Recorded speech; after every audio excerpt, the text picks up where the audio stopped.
Guys, without wasting your time, this is daily use English sentences with Marathi meaning. So first sentence is how are you? म्हणजे तू कसा आहेस किंवा तू कशी आहेस. I am fine म्हणजेच मी ठीक आहे. व्हॉट आर यू डुईंग म्हणजेच तू काय करत आहेस. I am busy right now म्हणजेच मी सध्या व्यस्त आहे. व्हेअर आर यू गोईंग म्हणजेच तू कुठं जात आहे. आय एम कमिंग म्हणजेच मी येत आहे. प्लीज वेट म्हणजेच कृपया थांबा. जस्ट अ मिनिट म्हणजेच फक्त एक minute. What do you want म्हणजेच तुला काय हवं आहे. आय डोंट नो म्हणजेच मला माहीत नाही. नेक्स्ट सेंटेन्स पहा. टेल मी ट्रूथ मला सत्य सांग. डोंट वरी म्हणजेच काळजी करू नको किंवा काळजी करू नकोस.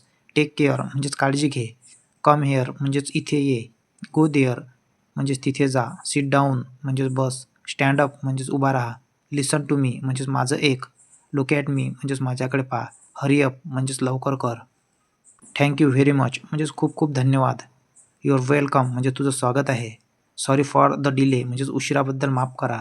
एक्सक्यूज मी म्हणजेच माफ करा. प्लीज हेल्प मी म्हणजेच कृपया मला मदत करा. नो प्रॉब्लेम म्हणजेच काही अडचण नाही. दॅट्स ओके म्हणजेच ठीक आहे. ऑफकोर्स म्हणजेच नक्कीच. मे बी म्हणजेच कदाचित. शुअर म्हणजेच हो नक्की. आय एम हंग्री म्हणजेच मला भूक लागली आहे. आय एम टायर्ड म्हणजेच मी थकलो आहे. आय एम फीलिंग स्लीपी म्हणजेच मला झोप येत आहे. I am very hot today म्हणजेच आज खूप उकड आहे म्हणजे किंवा आज खूप गरम आहे असं सुद्धा तुम्ही म्हणू शकता. इट्स कोल्ड आउटसाईड म्हणजेच बाहेर थंडी आहे. लेट्स गो चला जाऊया. व्हॉट हॅपन काय झालं. दॅट्स ग्रेट छान आहे. रिअली खरंच. आय ॲग्री विथ यू म्हणजेच मी तुझ्याशी सहमत आहे. Guys if you like this don't forget to subscribe this channel. This is a series of 1000 basic English sentences.